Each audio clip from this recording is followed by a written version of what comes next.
नमस्कार दोस्तों, मेरा नाम है विमल सिंह। बालाजी स्टडी अड्डा में आपका स्वागत है। रीट का आपका जो पेपर हुआ है प्रीवियस ईयर में, उनका सॉल्यूशन हम आपको करा रहे थे। तो 2017 का जो पेपर आपका 2018 में हुआ था, उसी का सॉल्यूशन हम पोर्शन वाइज आपको करा रहे थे। इससे पहले जो हमने इसका पोर्शन देखा था, साइड में आई बटन में आपको वीडियो मिल जाएगा। आज हम देखेंगे संस्कृत जो है उसके जो 30 प्रश्न आपके लैंग्वेज 1 में आए थे, भाषा 1 में आए थे, उसका जो है वो सॉल्यूशन। क्योंकि भाषा 1 भाषा 2 अलग अलग आपका सब्जेक्ट, संस्कृत भी इंग्लिश भी आया था, तो हम भाषा 1 जो है वो देख रहे हैं। चलिए शुरू करते हैं 31 नंबर प्रश्न से। 30 प्रश्न है यानी 60 तक हम जाएंगे। प्रश्न आपका है, पूर्व ज्ञानात् परम नवीनम ज्ञानम प्रदेयम इत्यत्र शिक्षण सिद्धांतस्य किम सूत्रम। तो क्लियर समझ में आ रहा होगा कि पूर्व ज्ञान पर आधारित जो नवीन ज्ञान होता है, वो आपका इनमें से किस शिक्षण सूत्र से संबंधित जो है वो होता है। 4 ऑप्शन दे रखे हैं, बताइए इनमें से कौन सा जो है वो सही होगा। आंसर की बात करते हैं तो बी वाला आपका ऑप्शन ज्ञात ज्ञातम प्रति, जिसे हम कहते हैं, क्या कहते हैं, ज्ञात से अज्ञात की ओर।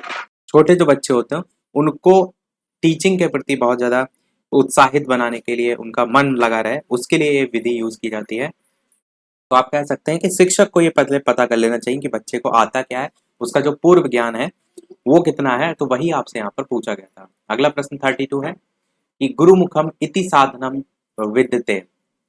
भाषण भाषा भाषण कौशल से, श्रवण कौशल से, लेखन कौशल से या पठन कौशल से। बताना है आपको कि जो श्रवण कौशल है, ऑप्शन एबीसीडी में से वो आपका जो है यहाँ पर सही होगा, बी वाला ऑप्शन। जो पूछा यहाँ पर ये गया था कि जो गुरुमुखम है वो किसका साधन है, तो ये जो है आपका श्रवण कौशल का साधन है। तो श्रवण कौशल से जो है वो सही हो जाएगा।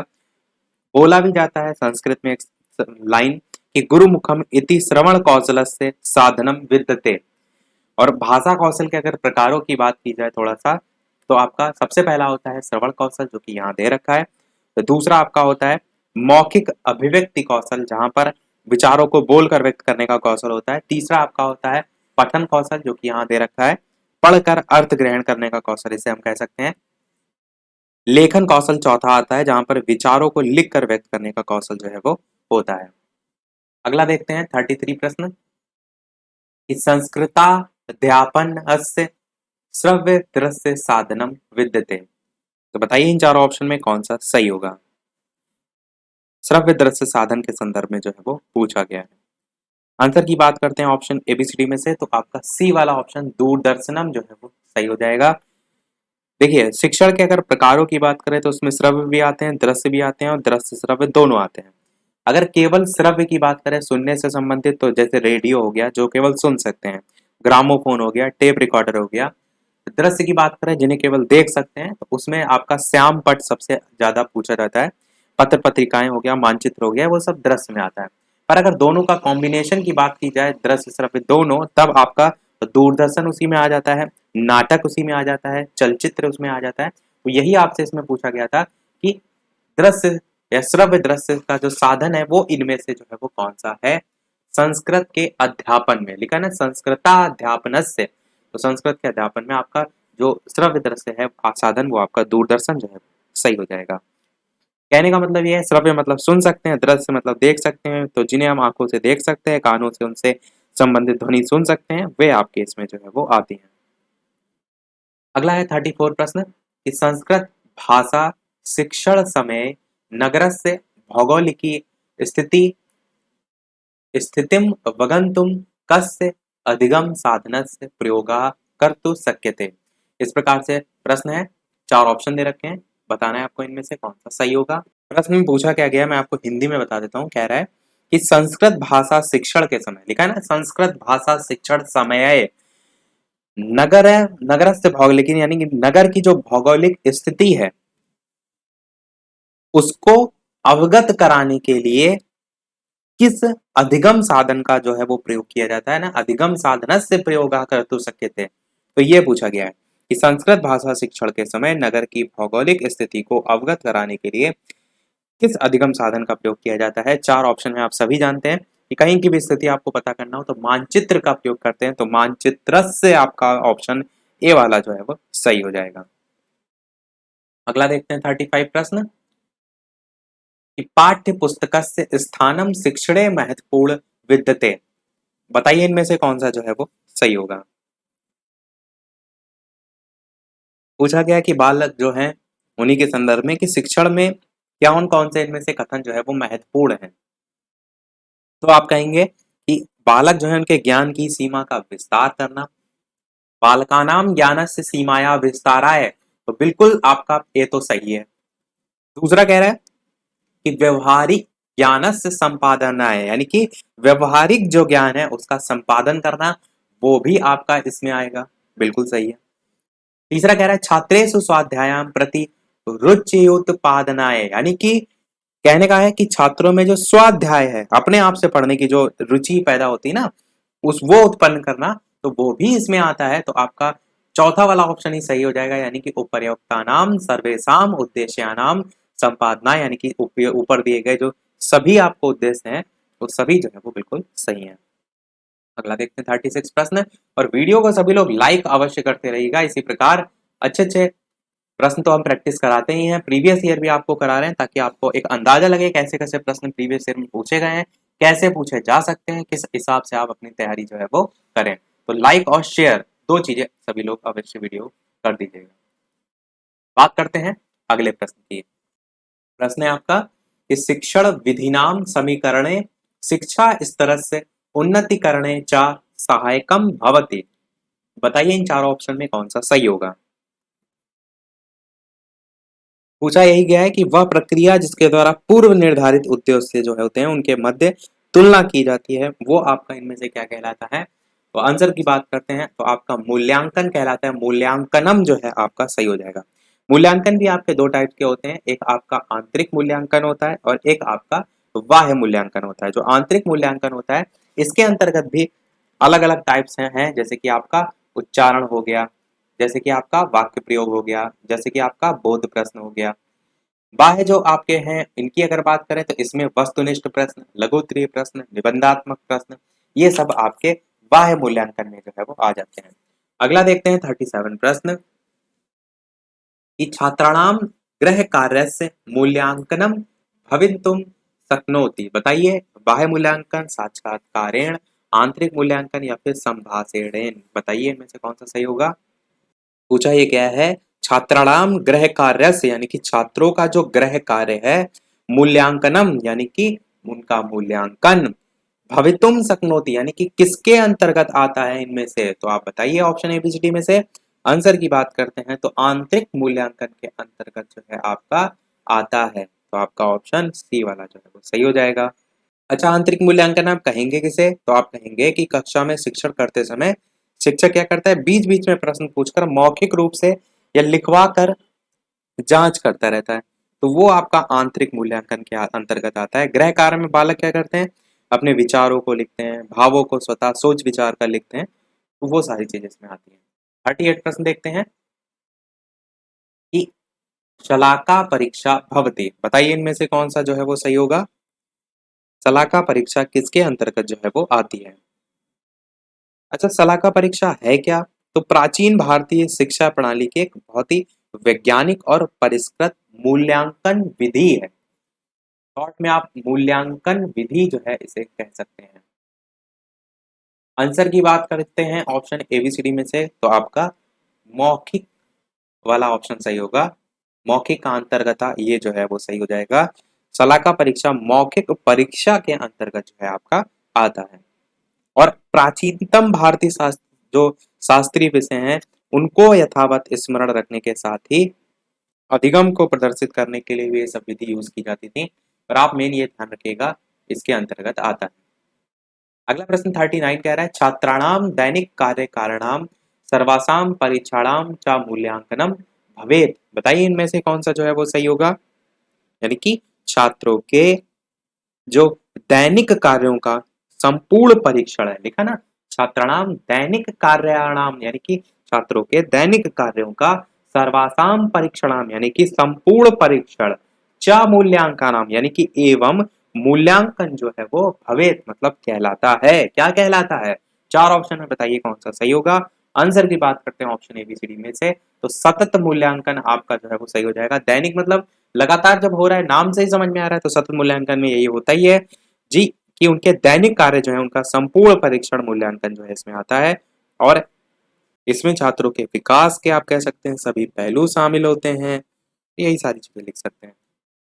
अगला देखते हैं 40 प्रश्न कि संस्कृते मौखिक परीक्षया कस्य कौशलस्य मूल्यांकन कर्तु न शक्यते। बताइए इनमें से कौन सा जो है वो सही होगा। पूछा यह जा रहा है कि जो संस्कृत में मौखिक परीक्षा होती है उसमें कस्य कौशलस्य मूल्यांकन जो है कर्तु न शक्यते, यानी कि इनमें से कौन सा ऐसा कौशल है जो मौखिक परीक्षा में जो है वो नहीं होता है। मौखिक परीक्षा आप जानते हैं एक विश्वसनीय वैध विधि होती है। इसके माध्यम से बालक जो होते हैं उनका उच्चारण, बोल रहा है तो उच्चारण हो गई, वार्तालाप संबंधी हो गया, वाचन संबंधी हो गया, भाषण संबंधी हो गया, ये सभी कौशल की परीक्षा की जाती है। यानी कि श्रवण से भी आएगा, पठन से भी आएगा, भाषण से भी आएगा, परंतु लेखन से आपका कट जाएगा, क्योंकि मौखिक परीक्षा के अंतर्गत लेखन कौशल का मूल्यांकन नहीं किया जा सकता। लेखन कौशल का मूल्यांकन लिखित परीक्षा में ही हो सकता है। यही पूछा गया था कि किसमें नहीं हो सकता है, तो डी वाला आपका आंसर जो है वो हो जाएगा। 41 प्रश्न देखते हैं। पैराग्राफ पर आधारित है। मैं पूरा पैराग्राफ यहाँ नहीं पढ़ूंगा, आपको दिखा देता हूँ पूरा पैराग्राफ, आप इसको पढ़ लीजिए 41 से 45। मैं डायरेक्ट प्रश्न की जो है वो बात करूंगा। ये रहा आपका पैराग्राफ। बढ़ते हैं प्रश्न की तरफ। 41 कि अस्माकम इत्यत्र का विभक्ति। बताइए कौन सी विभक्ति है, प्रथमा षष्ठी तृतीया चतुर्थी। अस्माकम इत्यत्र का विभक्ति। अब इसमें जो अस्मद है उसके रूप किस टाइप से चलते हैं, तो आप कहेंगे अहम माम मया महम। इस टाइप से अगर आप चल रहे हैं ऊपर से नीचे के क्रम में, तो अहम माम मया महम मत मम मई, इस टाइप से चलते हैं। और इसी प्रकार अगर इस आंसर की बात करें ऑप्शन एबीसीडी में से, तो षष्ठी जो है आपका बिल्कुल सही हो जाएगा। क्योंकि जब आप बहुवचन में जाते हैं, इस साइड 3 लाइनें होती हैं बहुवचन में, तो वयम अस्मान अस्मा भी अस्मभ्यम अस्मत् अस्माकम आता है आपका ना छठे नंबर पर। तो अस्माकम ही जो है वो पूछा गया था, अस्माकम अस्मासु ऐसे आता है आपका। तो आपका अस्माकम षष्ठी जो है वो बिल्कुल सही हो जाएगा। 42 प्रश्न है संस्कृत भाषेव इत्यत्र संधि विच्छेदा करणीय। बताइए कि संस्कृत भाषेव का जो आपका संधि विच्छेद है वो इनमें से कौन सा जो है वो होगा। आंसर की बात करते हैं ऑप्शन एबीसीडी में से, तो आपका सी वाला ऑप्शन जो है संस्कृत भाषा प्लस एव जो है वो बिल्कुल सही हो जाएगा। अब ये भी पूछा जा सकता है क्या कि कौन सी यहाँ पर संधि है, तो यहाँ पर वृद्धि संधि है आपकी। अच्छा कौन सा रूल लग रहा है, तो आप थोड़ा सा गौर कीजिए। संस्कृत भाषेव में जो है संस्कृत भाषा और एव ये तो अलग हो रहा है। अब जो संस्कृत भाषा में लास्ट में देखिए क्या आ रहा है, भाषा आ रहा है, यानी आ रहा है, प्लस एव में देखिए क्या आ रहा है, स्टार्टिंग में ए आ रहा है, तो आ और ए मिलकर ए बना रहे हैं, तभी तो भाषैव हो गया। ये क्या बना रहे हैं, ए बना रहे हैं। ये आपका रूल लग रहा है। इसी प्रकार और भी इसके एग्जाम्पल होते हैं, पर जो प्रश्न में पूछा था वो मैंने आपको बता दिया। अगला देखते हैं 43 प्रश्न कि संस्कृत भाषायाम वैज्ञानिकी लिपि अत्र वाक्य विशेषण पदम लिखत। बताइए कि संस्कृत भाषा एक वैज्ञानिक लिपि है, इसमें आपको विशेषण पद जो है वो छाटना है, बताना है। आंसर की बात करते हैं। विशेषण होता है क्या, अच्छा संज्ञा या सर्वनाम की विशेषता बताने वाले जो शब्द होते हैं विशेषण कहते हैं। अब इसमें विशेषता क्या है, कह रहे हैं ना कि वैज्ञानिक लिपि है, तो विशेषता क्या है, वैज्ञानिक है। तो आपका वैज्ञानिकी वाला जो है बी वाला ऑप्शन जो है वो बिल्कुल सही हो जाएगा। बी नहीं, डी वाला ऑप्शन, वैज्ञानिकी डी वाला ऑप्शन। वैज्ञानिकी शब्द क्या कर रहा है, लिपि की विशेषता बता रहा है, तो संस्कृत भाषा की लिपि वैज्ञानिकी है, तो आपका डी वाला सही हो जाएगा। 44 प्रश्न कह रहा है कि व्याकरणम इत्यत्र कह प्रत्यय। बताइए इनमें कौन सा प्रत्यय है, लुट प्रत्यय, ल्यू प्रत्यय, कत प्रत्यय, कतवत्तु प्रत्यय, कौन सा सही होगा। हम सबके लिए थोड़ा सा रूल रेगुलेशन आपको पता होना चाहिए, तभी आप कर पाएंगे। आंसर की बात करते हैं तो लुट प्रत्यय आपका जो है वो बिल्कुल सही हो जाएगा। जैसे आप व्याकरण जो है इसका क्या करेंगे, संधि विच्छेद अलग अलग करेंगे, तो वी प्लस क्री प्लस लुट प्रत्यय इस टाइप से जुड़कर जो है वो बनता है। अब इसमें और भी अलग अलग रूल रेगुलेशन होते हैं, उनकी हम बात कर रहे हैं। 45 प्रश्न देखते हैं कि विश्व भाषा इत्यत्र समास विग्रह वर्तते। बताइए इनमें से कौन सा सही होगा, क्योंकि विश्व भाषा जो है इनमें से कौन सा जो है समास विग्रह जो है वो होगा। आंसर की बात करते हैं ऑप्शन एबीसीडी में से, तो आपका विश्वस्य भाषा जो है ये वाला जो है वो बिल्कुल सही हो जाएगा। अच्छा कौन सा यहाँ पर समास है आपका, तो तत्पुरुष समास जो है आपका यहाँ पर होगा, तत्पुरुष समास। और इसमें भी आप जानते हैं तत्पुरुष समास में विभक्ति होती है, तो कौन सी विभक्ति है, तो षष्ठी तत्पुरुष आप जो है वो कह सकते हैं, षष्ठी तत्पुरुष, षष्ठी तत्पुरुष में और कौन कौन से एग्जाम्पल आते हैं? तो जैसे कि आपका राजपुरुषा बहुत पूछा जाता है, शिव भक्ता, देव पूजका, ये सब होते हैं, जिसमें राजपुरुषा ध्यान रखिएगा पूछा बहुत जाता है। 46 प्रश्न है, वो भी आपका श्लोक पर आधारित पूछा गया है। 46 से 50 तक लिखा ना, श्लोक पर आधारित है, तो ये श्लोक है, इस पर आधारित प्रश्न है। प्रश्न आपका है सत पुरुषाः इत्यत्र कः समासः, बताइए इसमें कौन सा समास है? 4 ऑप्शन दे रखे हैं, बताना इनमें से कौन सा समास है। आंसर की बात करते हैं option A B C D में से, तो आपका ए वाला ऑप्शन कर्मधारय समास जो है वो बिल्कुल सही हो जाएगा। और जो जो सतपुरुषा है उसमें सत जो है आपका विशेषण है और पुरुष जो है आपका विशेष्य है। अगला देखते हैं, ऊपर वाला आप चाहें तो ये पढ़ भी सकते हैं श्लोक, मैं डायरेक्ट प्रश्न की ही बात कर रहा हूँ। 47 प्रश्न है आपका कि एवेशः इत्यत्र कः संधि, अब यहाँ संधि पूछ ली गई, बताइए इनमें से कौन सी जो है वो संधि होगी। बात करते हैं आंसर की, तो यहाँ पर किस प्रकार से ब्रेक होगा, तो एव आपका अलग होगा और एसाह आपका अलग होगा, और एवा में जो है वो आ रहा है, और एशाह में जो है स्टार्टिंग में देखिए ए आ रहा है, और ये दोनों मिलकर क्या बना रहे हैं, तो ए बना रहे हैं। आंसर की बात करते हैं तो वृद्धि संधि आपका जो है वो सही हो जाएगा। अगला देखते हैं, अस्मिन श्लोके किम छंदम प्रयुक्तम, जो श्लोक था उसमें किस छंद का प्रयोग किया गया है, तो वो आपको वहां पर गिनना पड़ेगा। आंसर की बात करते हैं option A B C D में, तो सी वाला आपका वंशस्थम जो है वो बिल्कुल सही हो जाएगा। वंशस्थ छंद वहां पर जो है यूज किया गया है, और इसका जो चरण होता है, तो ये जो वंशस्थ है आपका, इसकी पहचान होती है कि इसका प्रत्येक जो चरण होता है उसमें जगड़ तगड़ जगड़ रगड़ जगड़, ये सारी चीजें क्या होती हैं, जो आप मात्रा लिखते हैं ना 1S1 करके, तो ये आपका होता है जगड़। जैसे SS1 करके लिखते हैं तो ये होता है तगड़। तो यही सारी चीजें इसकी पहचान होती हैं। 49 प्रश्न देखते हैं कि भवंती नम्रास्तवरवा फलोदगमे इत्यत्र विशेष विशेष पदम किम, 4 ऑप्शन है, बताइए इनमें से कौन सा जो है वो सही होगा। पूछा यह गया है कि फल आने पर वृक्ष क्या होते हैं, झुक जाते हैं। यहाँ पर आपसे पूछा गया है विशेष जो है वो क्या है, लिखा ना भवंती नम्रा स्तरवा फलोदगमे, यानी कि फल आने पर जो वृक्ष होते हैं वो झुक जाते हैं। इत्यत्र विशेष पदम किम, यानी कि यहाँ पर जो विशेष है वो क्या है। विशेष क्या होता है, विशेषण जिसकी विशेषता बताता है वो आपका विशेष होता है। इनमें से अगर आंसर की बात करते हैं कौन सा सही होगा, तो आपका डी वाला ऑप्शन तरवाहा जो है वो सही हो जाएगा। वृक्ष जिसे हम कह सकते हैं, वृक्ष को ही हम क्या कहते हैं, तरु कहते हैं, और तरु का ही फॉर्म यहाँ पर जो है वो लिखा गया है, तभी इसको यहाँ पर तरवाहा जो है हमारा ऑप्शन सही होगा। 50 प्रश्न देखते हैं कि अनुद्धता इत्यत्र का प्रत्यय, इस प्रकार से 4 ऑप्शन है, बताइए इनमें से कौन सा प्रत्यय होगा। आंसर की बात करते हैं तो ऑप्शन बी वाला कत प्रत्यय जो है वो बिल्कुल सही हो जाएगा। अगला देखते हैं, छात्र अध्यापक से पढ़ते हैं इत्यस्य संस्कृतेन अनुवादम कुरुत, इसमें से बताना है आपको कौन सा इसका अनुवाद जो है वो सही होगा।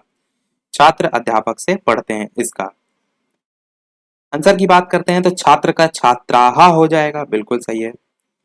और इसमें देखिए तो पहले वाले में मात्रा नहीं लगी, तो ये तो आपका ऑप्शन कट जाएगा। और अध्यापक से यानी कि अध्यापकात आपका होगा, यानी कि सी वाला ऑप्शन सही होगा, यानी कि अध्यापकात पठंती जो है वो सही हो जाएगा।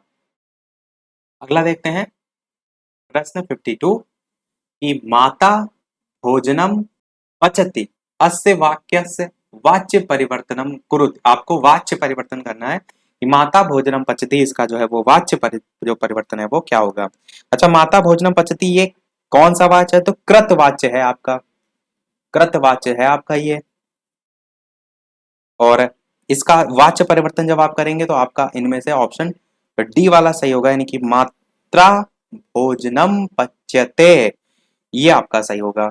कर्म वाच्य जो होता है एक्चुअल में उसमें कर्म जो है आपका मुख्य होता है, कर्म के अनुसार ही क्रिया के पुरुष वचन लिंग और बाकी सारी चीजें लगती हैं। अगला देखते हैं 53 प्रश्न कि वा कारस्य उच्चारण स्थानम विद्यते, बताइए जो वा है वर्ण उसका उच्चारण स्थान क्या है इनमें से। तो आप सभी जानते हैं कि दंत और ओष्ठ से मिलकर आपका वा का उच्चारण होता है, इसीलिए हम इसको दंतोष्ठम कहते हैं।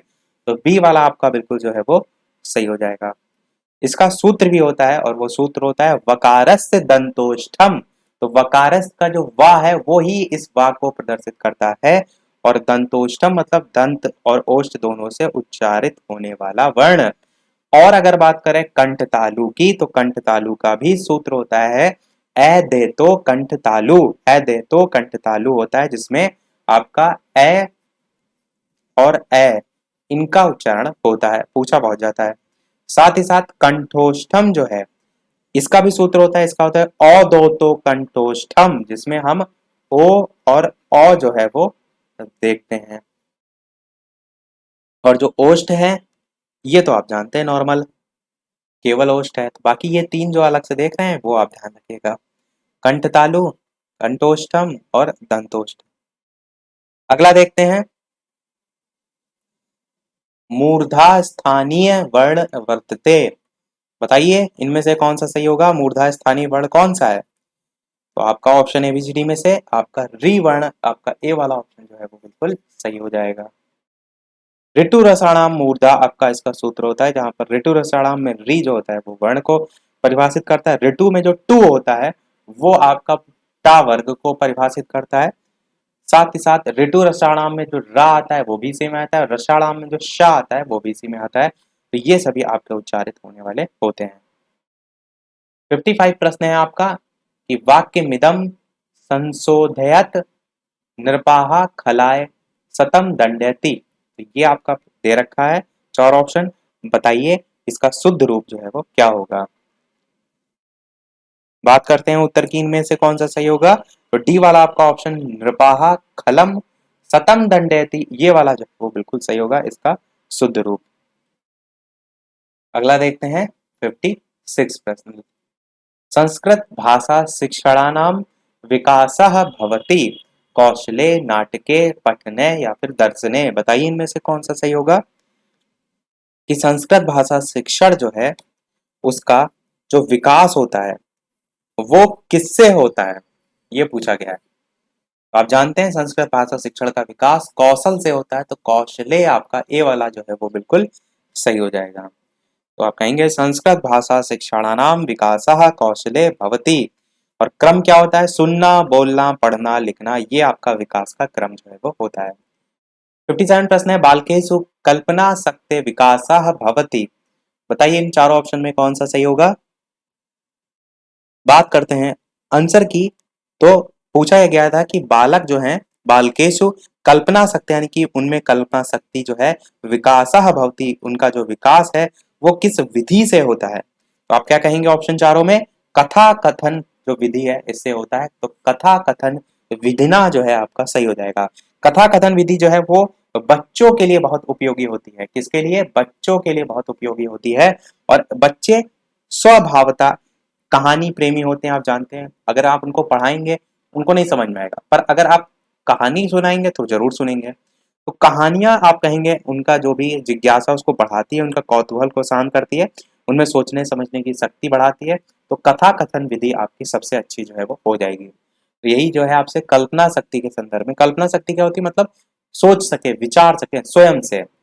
अगला देखते हैं 58 प्रश्न कि संस्कृत भाषा शिक्षण अनुवाद विधि का उच्यते। बताइए इन चारों ऑप्शन में कौन सा सही होगा। बात करते हैं उत्तर की ऑप्शन एबीसीडी में से, तो संस्कृत भाषा शिक्षण में जो अनुवाद विधि है वो पूछा गया था, इनमें से कौन सी विधि है, तो आप कहेंगे ऑप्शन सी भंडार कर विधि जो है वो सही हो जाएगा, भंडार कर विधि जो है वो है। और रामकृष्ण गोपाल भंडारकर जो थे उनके द्वारा संस्कृत भाषा जो है उसको पढ़ाने के लिए ये नवीन विधि का आविष्कार किया गया था। भंडारकर जो विधि है उस पर आश्रित दो पुस्तकें भी हैं, एक आपकी है मार्गोपदेशिका प्रवेशिका और दूसरी पुस्तक है संस्कृत मंदिरांतरा। पुस्तक बहुत मुश्किल है क्योंकि इतना लेवल पर नहीं पूछा जा सकता है, पर आपको पता होना चाहिए क्योंकि रीड का एग्जाम है, बहुत ज्यादा कठिन भी नहीं पूछेंगे, बहुत ज्यादा सरल भी नहीं। अगला देखते हैं 59, कुशाग्र सामान्य मंद बुद्धि छात्राणाम कृते का सिद्धांता समुपयुक्ता। चार ऑप्शन है, बताना इनमें से कौन सा सही होगा। आंसर की बात करते हैं तो आपका ऑप्शन पूछा गया ना कि कुशाग्र और सामान्य बुद्धि जो है जो छात्र हैं उनको जब शिक्षण प्रदान किया जा रहा है तो इनमें से किस चीज का ध्यान रखना चाहिए, तो वैयक्तिक विभिन्नता जो सिद्धांत है, वैयक्तिक विभिन्नताया सिद्धांता, ये आपका सही हो जाएगा। वैयक्तिक भिन्नता को ध्यान में रखना चाहिए, क्योंकि कक्षा में सभी छात्र जो है उनकी भाषा, योग्यता, रुचि सब अलग अलग होती है और शारीरिक और मानसिक क्षमता भी अलग अलग होती है। तो कोई छात्र भाषा पर अधिकार अति शीघ्र कर लेता है तो किसी को टाइम लगता है। तो इसी का ही सिद्धांत का ध्यान रखना चाहिए। देखते हैं हमारा अगला और इस वीडियो का लास्ट प्रश्न, और इसके बाद एक प्रश्न हम आपसे पूछेंगे जो कि हम लैंग्वेज नंबर 2 का संस्कृत का प्रश्न पूछेंगे। देखते हैं कितने लोग उसको सही बता पाएंगे। तो 60 नंबर प्रश्न है हमारा इस वीडियो का लास्ट प्रश्न। वीडियो अभी तक आपने लाइक ना किया हो तो सभी लोग वीडियो को लाइक अवश्य कर दीजिएगा। आपके एक लाइक से मुझे मोटिवेशन मिलता रहे। चैनल पर नए हो तो सब्सक्राइब करके भी जुड़ जाइएगा। नोटिफिकेशन बेल भी ऑन कर लीजिएगा सब्सक्राइब करने के बाद, ताकि सभी वीडियो के लिंक हैं, नोटिफिकेशन है, वो मिलते रहें।